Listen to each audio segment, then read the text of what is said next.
All right, well, good afternoon, everybody. Welcome to our 1 o'clock session for the third and final day of the Arnow Conference for the Humanities.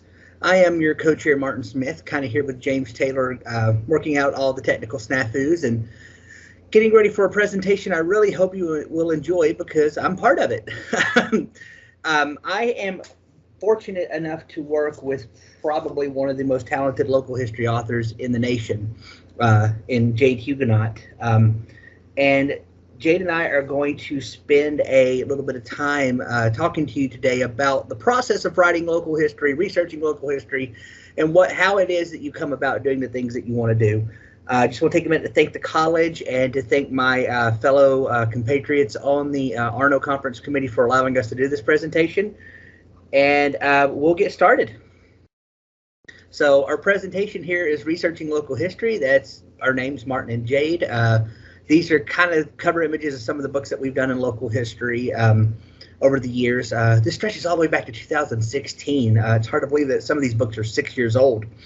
But we enjoy doing this, and so we're going to chat with you a little bit about the processes, how it works, some of the things that you can do to write local history in your community, and some of the things that we discovered in our process of doing this over and over and over again. So this is Jade and I. I'm going to take a minute. I'm going to introduce Jade. I'm going to have Jade introduce me, and we'll go from there. Jade C. Huguenin grew up as a Navy brat and has lived all over America. She is an author, community organizer, and youth mentor, as well as a direct descendant of several New England, Acadian, and Canadian founders and natives, including Fee Marie and Fee du Roi. Jay studied at UConn Smith College, Mount Holyoke College, and several Connecticut community colleges.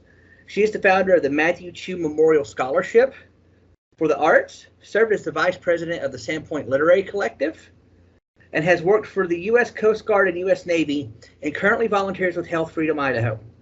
Her community work has been covered by NPR and various Connecticut and Inland Northwest news media. Her writing has been published by various newspapers and academic publications, as well as Brownstone Press and Arcadia Publishing. She currently lives in North Idaho with her family. Thanks, Martin. Now I get to introduce you. M Earl Smith, my co-author, is an instructor of English and creative writing at Somerset Community College. His scholarship includes work in the fields of rare books, material texts, the history of the book, writing for children and young adults, and local and regional history. He has authored 12 books with volumes on local history, the history of sports, children's nonfiction, and literary fiction. Martin holds degrees from Chatfield College, Manor College, the University of Pennsylvania, Tohono O'odham College, Morehead State University, and Somerset Community College. He currently resides in Somerset with his 2 children and his 2 Shetland Sheepdogs. And as you guys can probably, thank you, Jade, by the way, that was lovely. As you guys can guess, we've done this for a while. I think our first book came out in 2016. I think that's when Mystic was released. 2017. We started working on it in 16. Mm-hmm. We met online eons ago in a writers forum, and we kind of cultivated a relationship from there that was based off of our mutual academic and kind of literary interests. And at the time we met, Jade had just started at Smith College, and I was just getting ready to transfer to Penn. So we had this kind of online kind of communication and stuff like that. We met in person. I managed to make a trip up to Connecticut, which wasn't that far from Philadelphia. And I got to see, Jade's hometown. And she took me around Mystic and showed me everything. And it was just a delightful experience. I kind of fell in love with the place. And I'm like, hey, let's write a book about the place. And about 9 months later, we sent a book into the publisher and came out. And you guys can kind of see pictures of it here on this slide. And we've been working on it since. And we've kind of developed a good rapport and method of doing this across the 2 books that we've written on Mystic, Connecticut, and Stonington, Connecticut. Yeah, you came up to visit me in Connecticut. I think that was the second trip. I think your first trip was actually to Smith. That's when we decided that we would collaborate. We actually did some academic projects together first, and then we did Thomas Paine and yeah. Yes. So yeah. Is this yours? Oh, it's me. So if you're going to write local history, you want to kind of ask yourself, like, why? What are you going to focus on? What story do you want to tell? Who do you want to talk about? There's different things that you can focus on. When we grew up learning history, it was very rote style history. You'd learn the date, you'd learn a person, or you'd learn the date, you'd learn an event. This date, this happened, this date, that happened. It was really, for me, kind of boring. And I didn't care at all about history until I started researching it myself and was able to focus on different aspects of things that I had a relation to already, like special landmarks. For example, in Mystic, there's a special church that you can always see the steeple of when you're driving in. I'd grown up seeing that. I had no idea about the history of it until I started researching it. So landmarks are one way that you can focus and teach local history in a way that is relatable to people. Another way that you can teach local history or write local history or focus on when you're writing local history would be unique local figures. There's special people that influence the history of where you live. Maybe they built a special building, maybe they created a special tradition in your town that you may not understand the origins of. So when you focus on special people or special landmarks, you naturally make that history more relatable to people. And that's kind of what we wanted to focus on when we wrote local history. We wanted to focus on things that we knew people could relate to. Another thing you could focus on that makes history more relatable, maybe not in a very personal way, but are different events in the area. So, for example, the Hoxie House, which is a hotel in Mystic, which our first book focused on, there was a rash of syphilis that swept through the hotel. So that's kind of a pandemic style issue that people would be able to relate to, I think, really well today.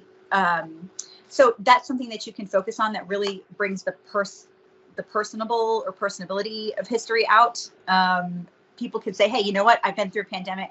I can actually relate to that. I can imagine how these people might have felt. Some old news articles that you might dig up, we dug up a couple, talk about famous divorces in town and how people were reacting to that, special crimes that occurred.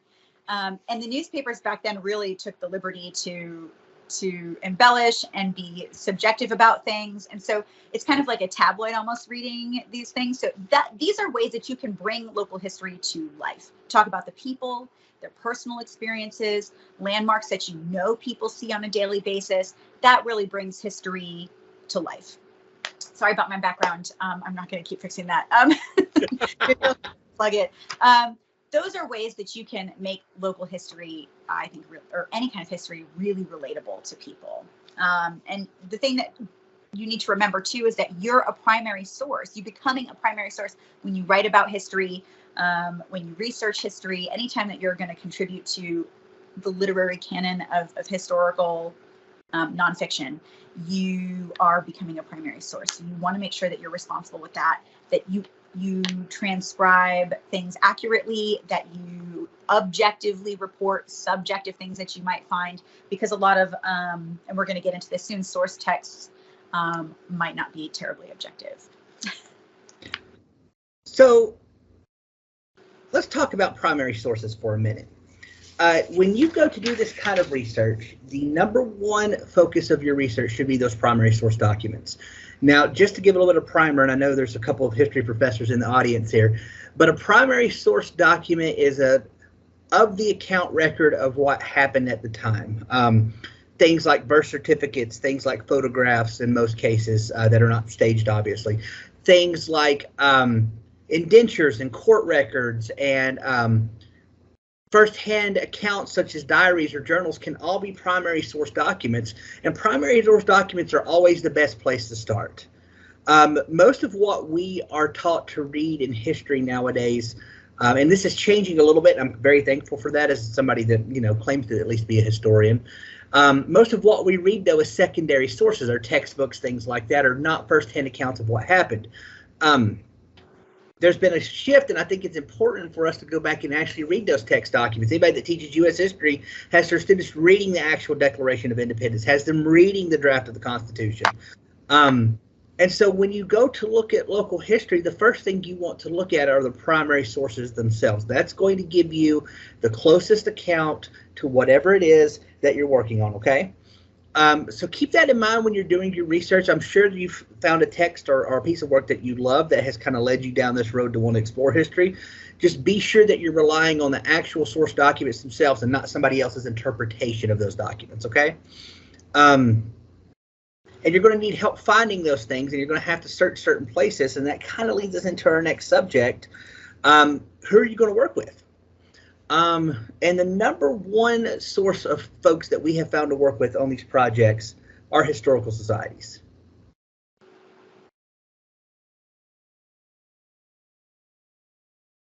Oh, we lost Jade. Sorry. Oh, technological snafu over there. Oh, you're muted again. I am? Oh, I can hear you now. Okay. Go ahead. Working with historical societies is tricky. It's hard to get access with some of them simply because they want to be the ones that control the narrative over local history. We've run into that several times. In some cases, right. And a lot of it depends on the region that you're in and the area that you're working.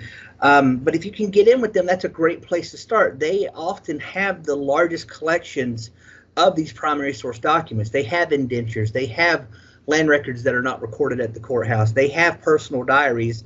They have these photographs that have been taken by people within the community.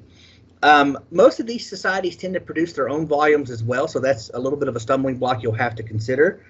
It may be difficult to get a yes out of them if that's the case. So if you go to them instead to look at their materials for research purposes instead of publishable material, you'll probably have a lot more luck. You'll probably have a lot more luck simply because they're there to be an open gateway to actually research that material. Most research that's going on at historical societies is genealogical and based. So they have to have community kind of coming in and taking a look at those records, finding how it applies to their family, and kind of recording their own personal histories. There's a divider there between for-profit and nonprofit. Most historical societies are registered as nonprofit in principle, but at the same time, if there's a way to make money off of local history, they want to be the ones in the community that control that. So you're going to run into that issue. We did several times. If you go to a nonprofit, such as a library, such as a university library, which we'll talk a little bit more about here later, you're bound to have a little bit more luck with some of that.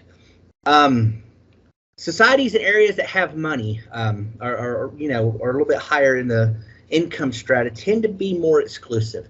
They want to control that narrative. They want to be the ones that decide who gets to publish what material and under what circumstances. We had a little bit of that when we were dealing with the Mystic River Historical Society pictured here. They had already published a book on Mystic, and they felt that there was no need for their material to be used in another book that they weren't controlling kind of the profit engine on. Some of the smaller towns tend to be more welcoming. We ran into that with the Ridgewood Historical Society. When I was working on that book, they were absolutely fantastic. We worked out an agreement where basically I just scanned their material for them, and as a result, I got to use it. So they were in the need of a resource. We were in the need of material to use for a book, and it just worked out. And then when you get to the bigger places, like Newport, Rhode Island, it tends to be more transactional. Jade can speak a little bit better to that because she dealt with that once before. So.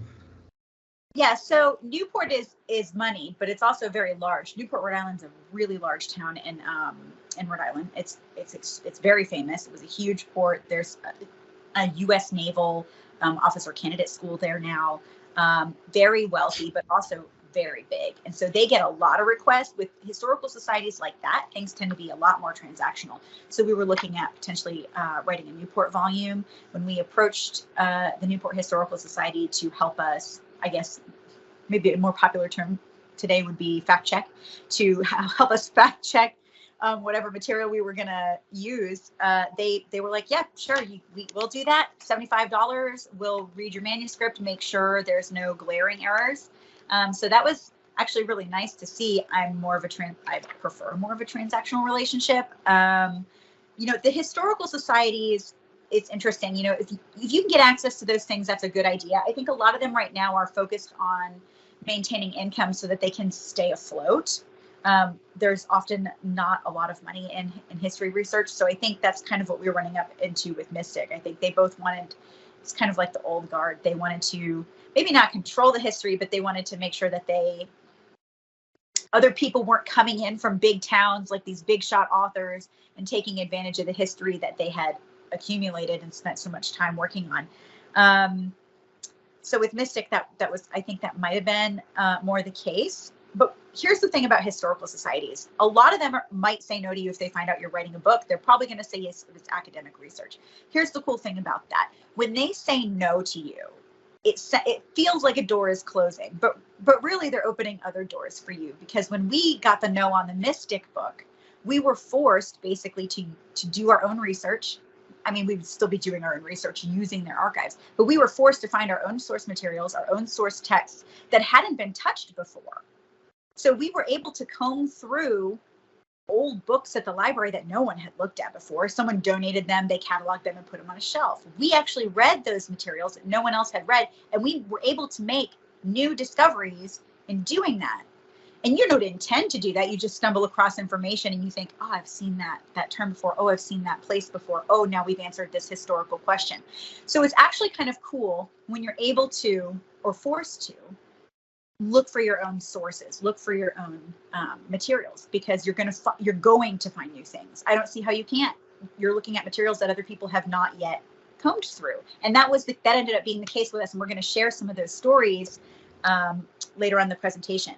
So yeah, if they say no, that's a good thing. It's actually a good thing. Absolutely. I agree 100%. It made our book a lot more interesting, I'll say, too. And I'll say this as a slight note as we move on. Being from the South myself and seeing how I've dealt with some of those historical societies closer down here in Appalachia, they tend to be more open. We're in an area where the history is not being told nearly as much as it should be, and for a variety of reasons. And so for them to have the opportunity to allow that history to get out there is wonderful. But if you can't get in with the historical society, there's other groups and places to find the information that you need. We'll talk about partnerships here briefly. There's museums, there's other research institutions like Salve Regina College in Rhode Island was a huge resource for us to look at, because they had scanned close to 10,000 postcards and put them online. There's other researchers out there that may be working on the same topic. And we had formed a partnership with the Thomas Stanton Society, which is a genealogical society based around one of the original founders of Stonington, Connecticut, when we first started working on that book. And they were a little lacking as far as some of the photographic material that we needed, but the information they gave us about the Stanton family and the roots and the founding of Stonington was remarkable for what we were looking for. It fed us an incredible amount of information to go off on, and then we just had to find pictures to match up with a lot of what they were telling us. They were very passionate because it was their family history. They were the Stantons, and they wanted to make sure that the Stanton name, which dated back to 100 years or more before the Revolutionary War, was recorded in perpetuity. I pronounced that wrong. You have to forgive me. But yes, so you find people in your communities, you find people in the groups that you're dealing with, you find people in the area that you're working that are just as passionate about the project that you are, and it's going to give you a lot of information. They donate their family relics. They do family trees, which is just a wealth of information. They do family reunions and social events. And they also record oral history, which is an incredible part of what you're trying to do when you're recording these narratives. What, Big Shot Intellectual was saying in the newspaper back in 1900 is a lot different than what somebody that lived in the area and lived the history is going to tell you one-on-one.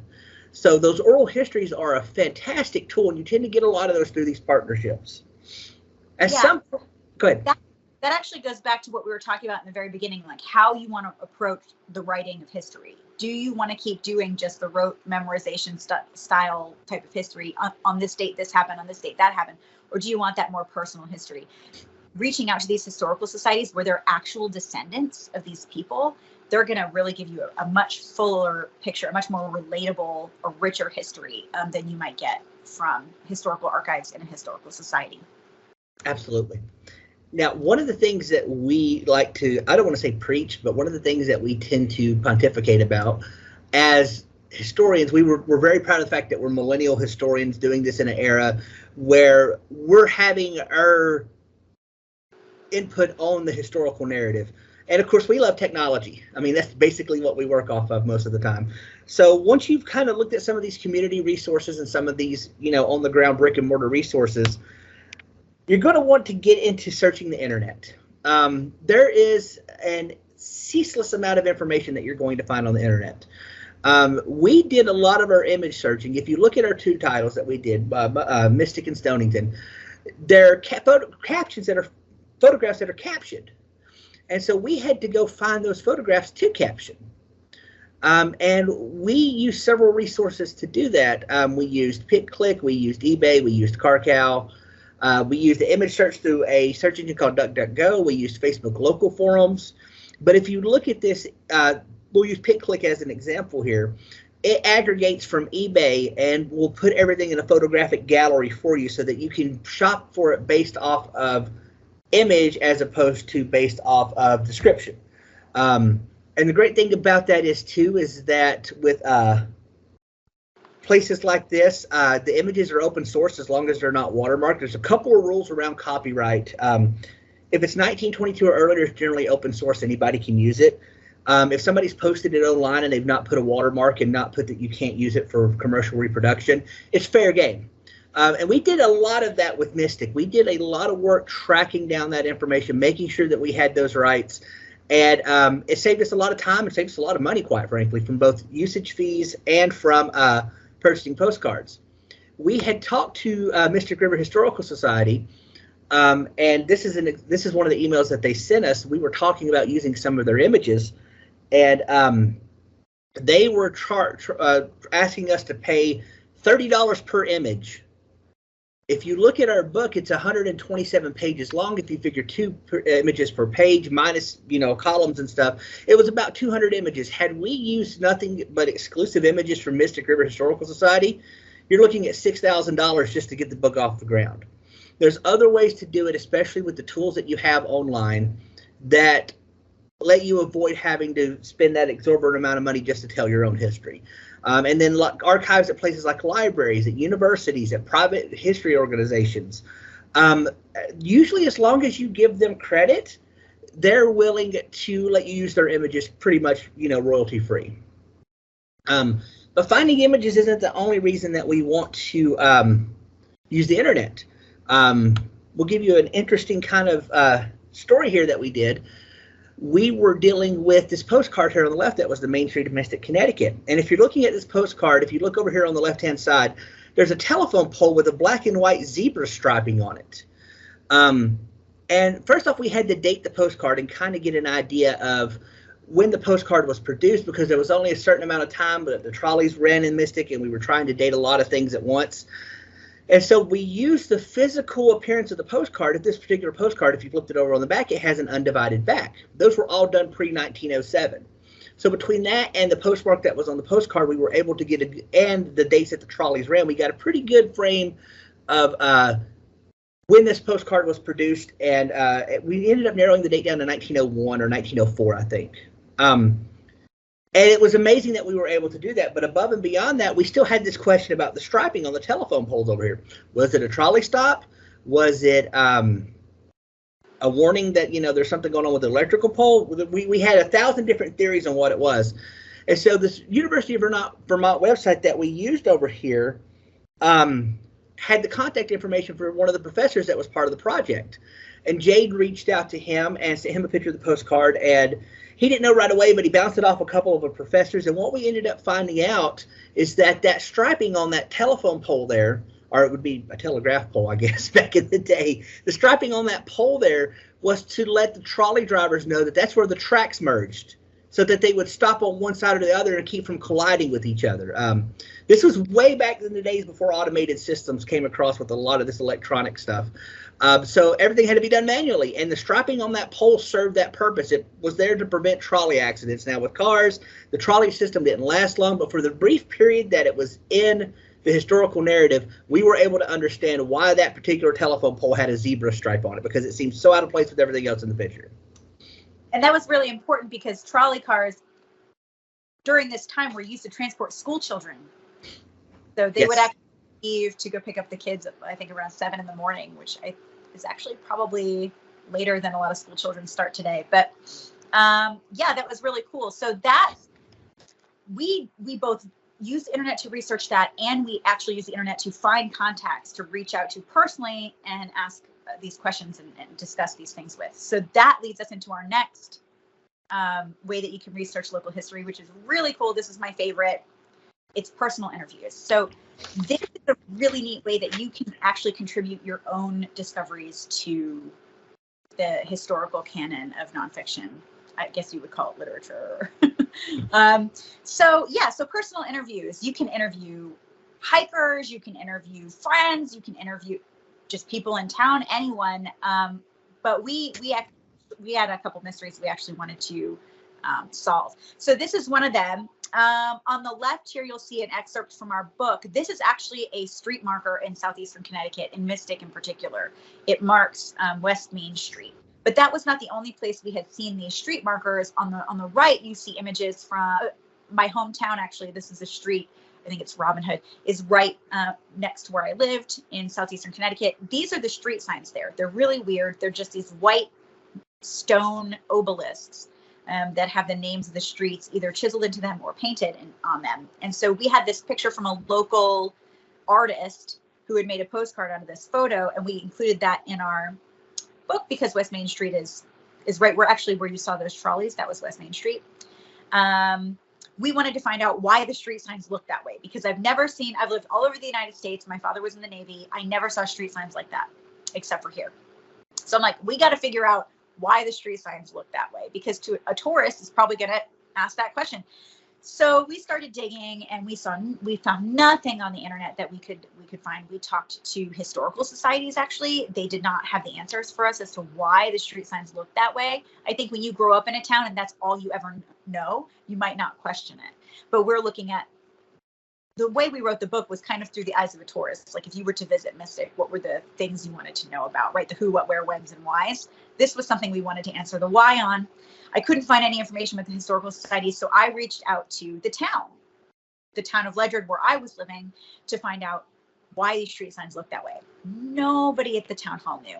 They talked to all different people in all different departments. Nobody knew. Finally, someone said, why don't you reach out to the public works director? His name's Steve Maslin. So I reached out to him. I'd actually seen him a couple times when I worked for the town summer camp. We used to do dump runs near where his office was. And so I said, do you have any idea why these street signs look the way that they do? And he actually said that he thought they were granite horse hitches, way, back in the day. We're talking centuries ago, that they were used as granite horse hitches and boundary markers. Now, he thinks that's why I think he said that he had heard that somewhere. So when I recorded that, I had to be careful, right? So I said in the caption here, I wrote, let me see here. I put Steve Maslin, Public Works Director, told me, let me see if I can find it. Street signs like this are rumored to have evolved from granite horse hitches that likely doubled as boundary markers. They were common in formerly rural coastal towns, some of which are currently painted white with black lettering and can be seen in neighboring towns like Ledyard, which was formerly known as Quakertown, and Groton. So that was something that you would have seen centuries ago when these towns were more rural. Right now, Mystic is very developed. It's a center of commerce. It's a tourist hub. These are relics from the past that people will have seen everywhere. And when they learn about why they're there, that gives them that kind of connection to the past. And when we were talking about how you want to approach local history, how you want to write local history, again, you want to make it relatable. This is something you can't not see when you're in those towns. And you probably are wondering, oh, that's weird. I wonder why they look like that. Well, now you know. So those are the kinds of questions that we really enjoyed answering with personal interviews. And actually, personal interviews, I think, were probably one of the most important ways that we got our research done. I would say the internet and personal interviews. Yeah, that's probably the most important thing that you can do when you're contributing to local history. I remember at one point, and this is a little bit kind of out of left field here, but talking about the horse hitch markers on West Main Street, we also found a source that told us there was a horse trail in the middle of Main Street one time where there's a beautiful fountain that sits in the middle of Mystic now. And we couldn't figure out why it was just a horse trail. Apparently, both horses and kids were using this fountain at the same time to drink out of. So it kind of lets you know how sanitation standards have changed over the last 150 years. Something we didn't know, someone else had interviewed a woman who had lived during that time. She said when she was a kid, they would just go get a drink out of the trough Oh, God. The stick with the horses. With the horses. Oh, man. Again, something you wouldn't have known if you didn't talk to someone who had either lived during that era or knew someone who lived during that era, like a grandparent. So personal interviews are really a big part of writing history. Absolutely. And one thing that we ended up having to do after you do your personal interviews, you've read everything that you can read. You're still going to have some mysteries. We went out and looked at a couple of these street signs to kind of get an idea. But there were several postcards that we had where we had no idea what we were looking for. We had no idea where to even begin to look.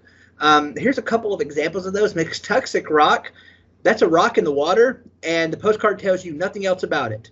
The Wolf's Den in Dean's Mill Park, there's an African-American couple sitting here with their children and their dog, and it's a very bucolic kind of scene, but we had no idea where it was at. Dean's Mill Park had long faded away. It had been, they actually have set up a water reservoir there now, and so it's all owned by the water company, and it's not accessible for people to go out and explore all the glacial rocks and stuff like that.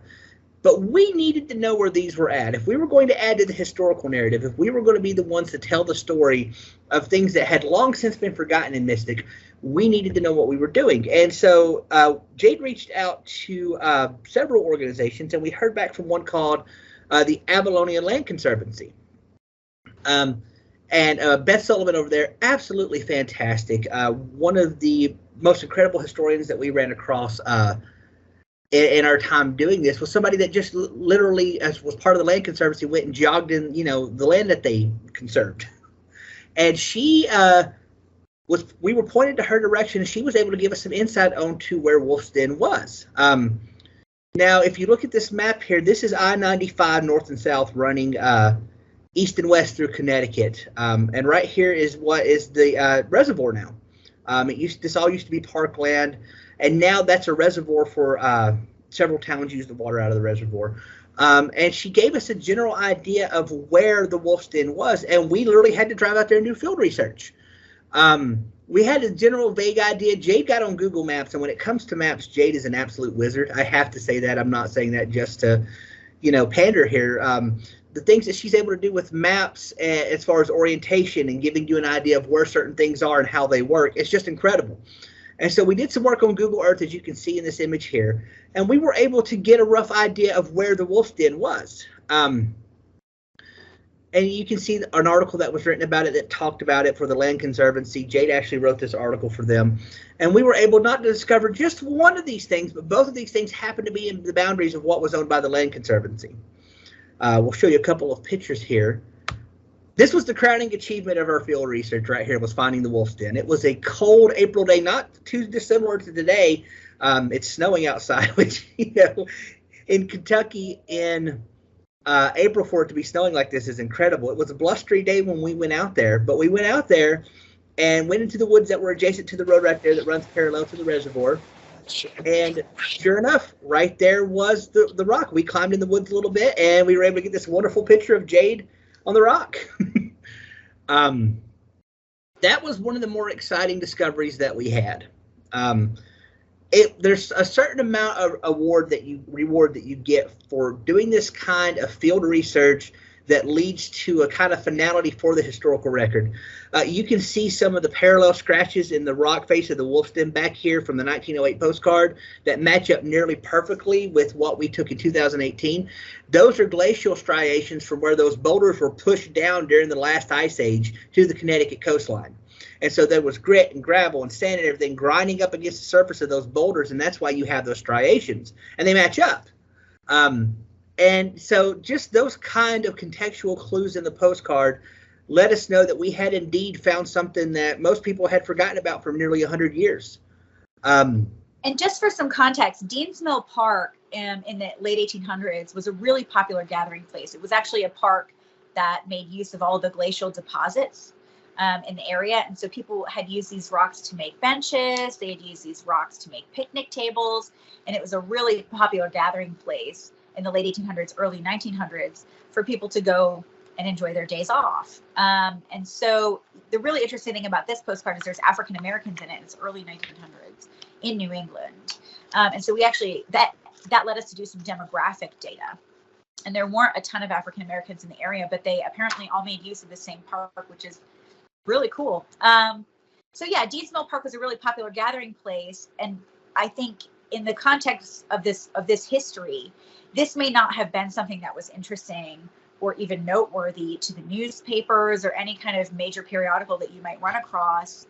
But to the locals, it was important. There was sentimental value attached to all of this. And so when we talk about bringing history to life, making it relatable, I think everybody has this memory of a park they used to go to with their family. Maybe there's a special hiking spot. And when I was a kid, we used to climb these boulders, and we had two different boulders that we would climb in the woods. One was called Big Mama and Elephant Rock. And we were like 10 years old, and we used to climb these rocks. But these were rocks that were so important to people. Someone put them on a postcard. So in terms of the local culture at that time, these were really important landmarks that no one knows anything about today, that we were able to add to. We were able to decipher that mystery and say, look, here's a place where people used to like to go. It's called the Wolf's Den. It was such an interesting formation, they named it. And then there's also another rock formation that when we were out scouting, looking at Wolf's Den, Martin turned around and looked across the river and found Miss Tuxet Rock. There was a point in our research, we had 5 to 10 postcards, I think, that we couldn't find anything in the historical record about. And it quickly got narrowed down to these 2 postcards. And Jade took the Wolf's Den and I took Miss Tuxet Rock.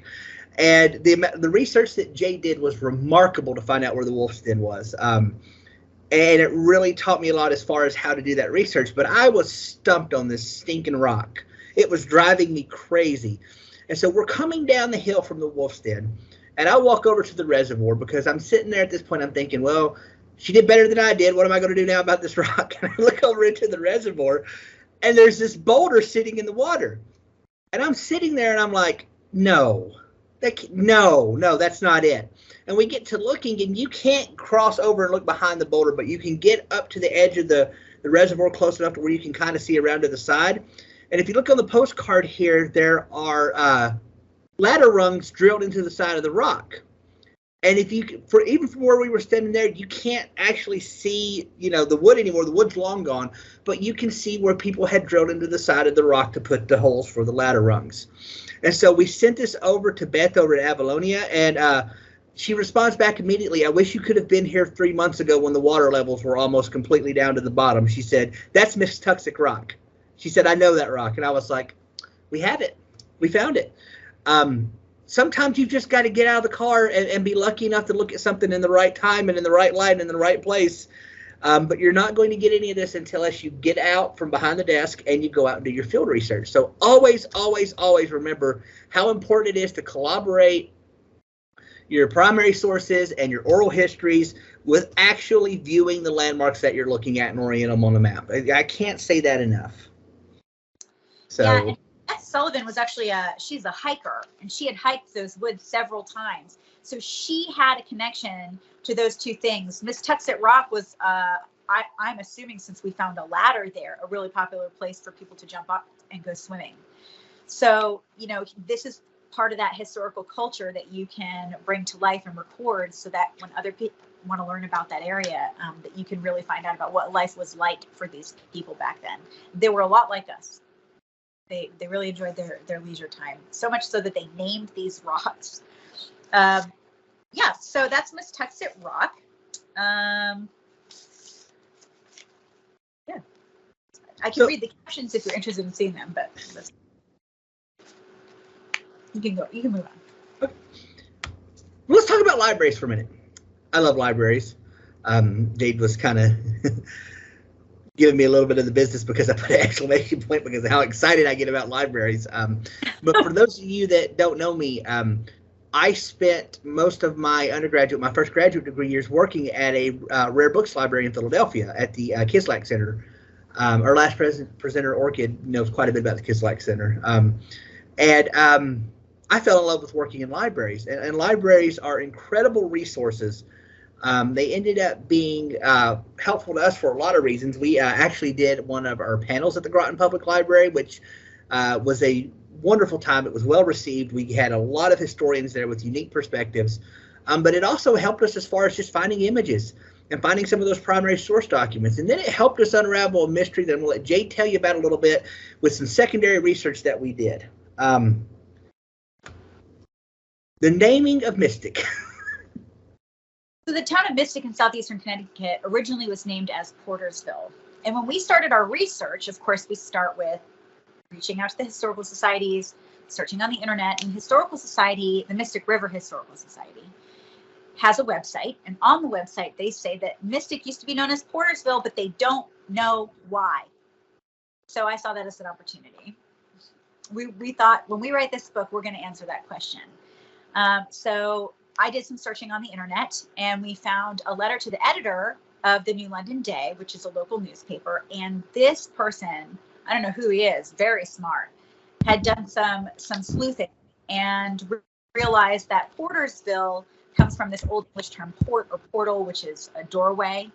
And since we know the history of the area, and so apparently he does too, in the 1630s, when the European settlers first came to Connecticut, southeastern Connecticut, they were at odds with the Mashantucket Pequot tribe. And there was a massacre that in the 1630s, they had gone through the Portersville rocks, which it's like a rocky outcropping up on a hill where they can look down and see where all the Pequot village was set up, how that was ran. And so they used these Porter's rocks they spent the night on the Porter's rocks and then moved downward at dawn to attack the Mashantucket Pequot and take control of the territory. Some people would say that's the first real genocide that took place on American land. It's a kind of a controversial historical note there. Anyway, the Porter's rocks were used as a portal to get to the Mashantucket Pequot tribe. Now, we were able to corroborate what this letter to the editor was claiming with some, these are source texts, but secondary source texts, claiming this talks about, I can't see it that well. I was going to read the captions to you, but I guess you can read them. These are the rocks, artist's rendition of the rocks where the European settlers had stayed the night prior to the massacre. And so Portersville probably came from the idea that these rocks were the portal to what is now Mystic and what was the Mashantucket Pequot territory. And so we thought, wow, that makes a lot of sense. And we were going to go ahead and say, like, we found some claims to, or some source texts that corroborate that letter, but we got even luckier. When we were at the Groton Public Library, we were combing through other different materials, and we found a book written, was a compilation of stories and poems and other little things that the students at the Portersville Academy wrote in the late 1800s. And one of them was a poem. And that poem was about the battle at the Mashantucket Pequot territory and the Porter's Rocks. And it actually spelled out that was what they had named the town after, was the portal to the town, these Porter's Rocks. And so this was a child who had written this in the 1800s as if it was common knowledge. Well, it was common knowledge then. It's obviously not now, if even the Mystic River Historical Society didn't know why.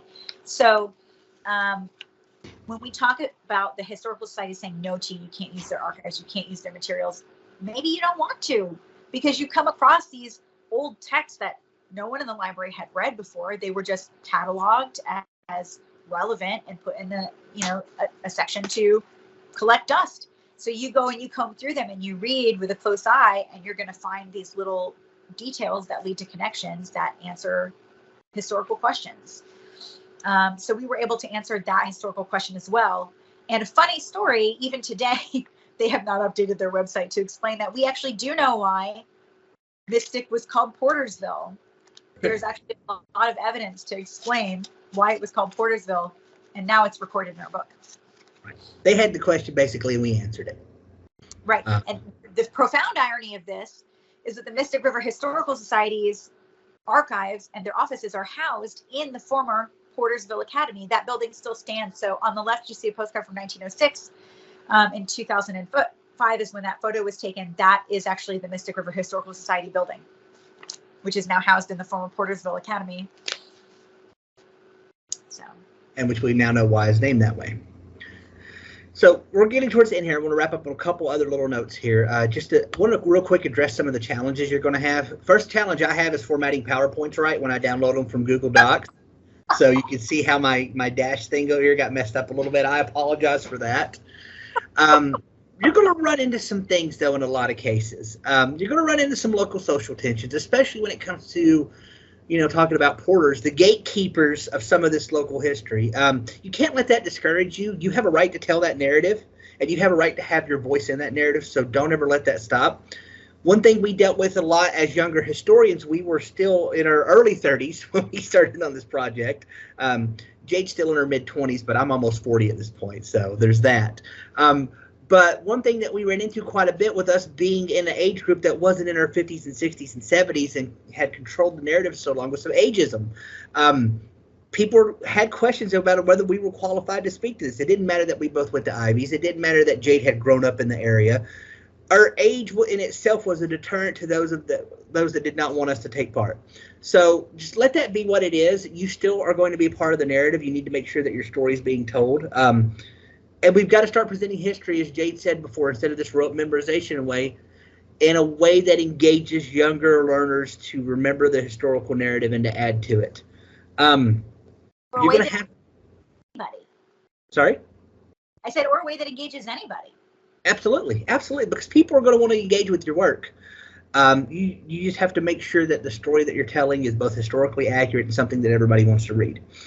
Just be careful with professional agreements as far as contracts and rights and things like that. If you're going to have to sign an agreement that says that you can use it, make sure that you can use it for an unlimited amount of time, or that the fees don't change over time, or that there's any kind of thing that'll kind of get you in any legal or right snafus. And if you're ever in doubt, consult a lawyer, obviously. But we included this email because this was an email that we got. We kind of realized quickly they were kind of fishing for information on what we were working on. We felt like we may get cut off at more turns if we kind of responded to it. And that was kind of the point where we decided to go our own way, so to speak. So I think it turned out rather well. And I think when we got to Stonington, there was more accommodation in the area, and that project worked out well as well. I want to add another challenge here. The research we were doing was obviously for a national title. And one of the challenges that you run into are not necessarily on the front end where you're doing your research and you're composing all of your information. It's going to be on the back end. So your job isn't done once you write that book, right? You're going to have editors that come in and they're going to take some liberties, right? Well, our editors took some extreme liberties. And I don't know that they were really too skilled in historical research. The Portersville Academy is probably one such example. So the Portersville Academy, we probably can't get back to them. Can we get back to that slide? Yes, right there.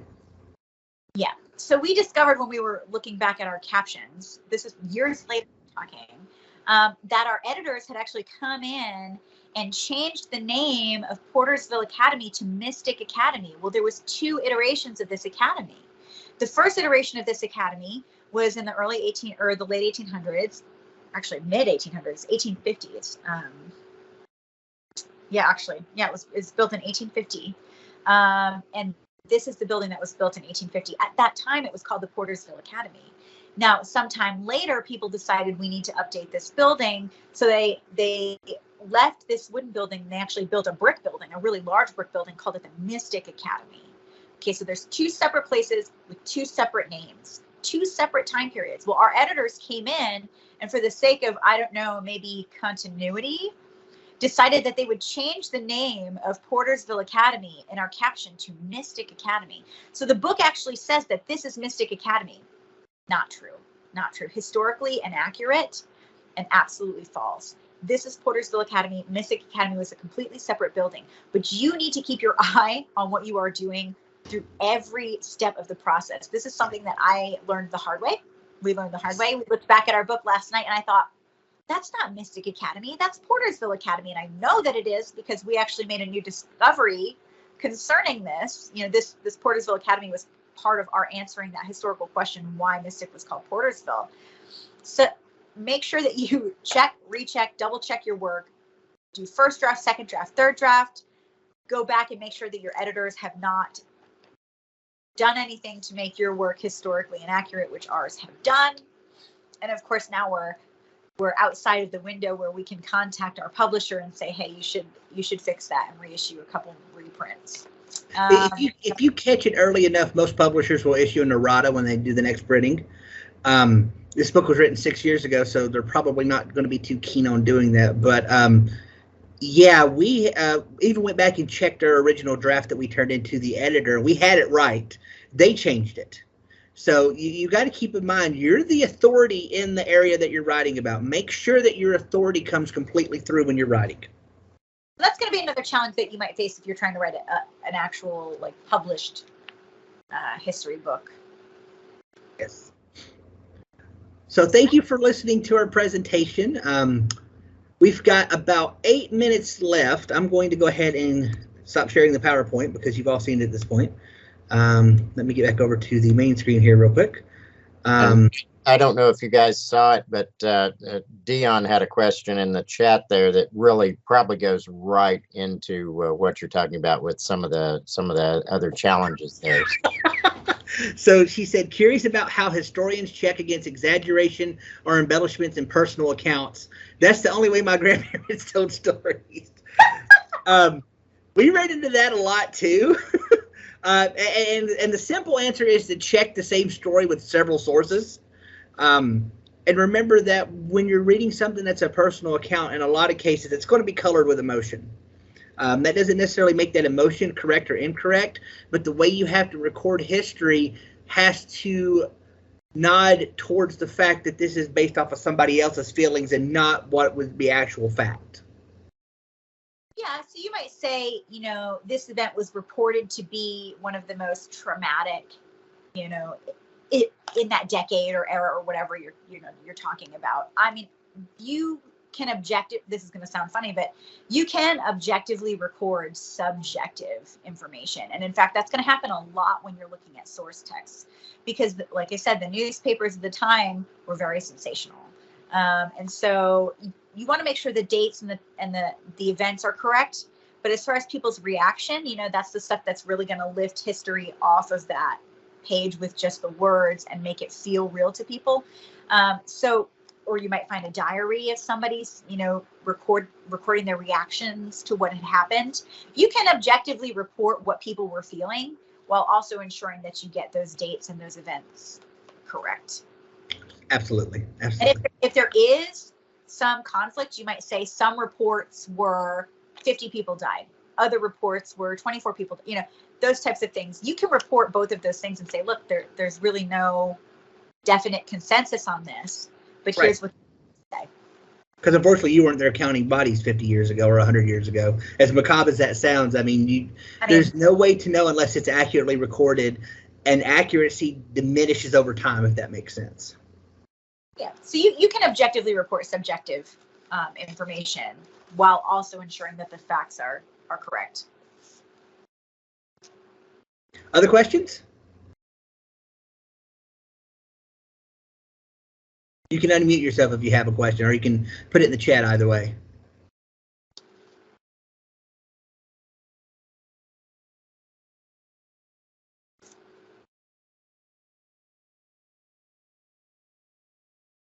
I guess we answered everybody's questions about everything.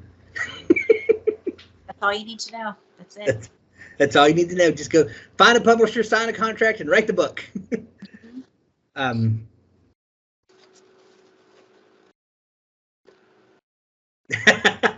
I don't know if Jeff would let me. Oh, shoot, I can't see the chat. Yeah, if you click on the chat, it'll pop it up right there. Take a look. Stuart suggesting that we sign up for the student newspaper as reporters. I don't know if Jeff would let me write for the Bridge. I was a student. I wrote for the student newspaper when I was at Penn. I mostly covered politics, and I happened to be doing that in 2016. So you can imagine how that went.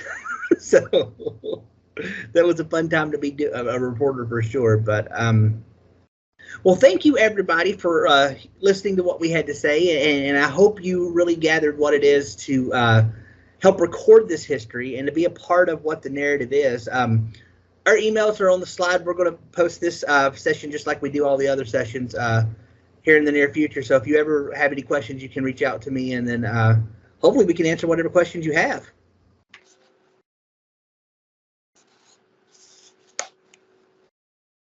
Thank you both so much. It was so informative, and I mean, this was great. One thought did occur to me, because you know you hear about this all the time. Did you run into any problems where county clerk's offices or anything like that had burnt to the ground and had trouble finding records that way? Because you hear about that all the time, where people talk about that. So. Yeah, I didn't have any issues in this specific book, but I do know that it. Genealogical research. I want to say it was like I want to say it was 1850 or somewhere around there, the mid 1800s. I think that there were census records being taken in the United States. I think it was just prior to the Civil War. A federal building had burned down that had all of the U.S. Census records in it. So if you're ever doing genealogical research, there's kind of a gap of like 20 years, because they did census every 10 years. There's kind of a 20-year gap in information because all of those census records actually burned down in the fire. So I have experienced that in some historical research, but not in the context of this book specifically. And that's one thing that you get credit for as far as digitization goes. We don't have to worry about records burning anymore because they're all digital. I mean, if somebody goes and steals all their hard drives, I guess we're in trouble. But that's a real challenge, especially with some of those census records that they burned in a census building. So I know that my great-grandfather, we don't have his birth certificate because there was a courthouse fire in Sequatchie County, Tennessee. And so genealogically for me, there's always having to use secondary methods to trace back past him. So it's an interesting kind of conflict that you have there. You see that a lot, though. All right, great stuff. We appreciate it. Anybody else have any other questions or anything?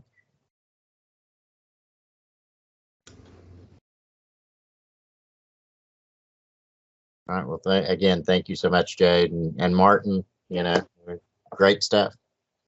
So, just to remind everybody, we will jump back in about 3 o'clock with Jonathan New doing a singer-songwriter session, and I know that's going to be pretty wonderful. Till then, unless anybody has anything else, we'll take a little break for a bit, and then we'll see you back again at 3 o'clock. Thank you all so much.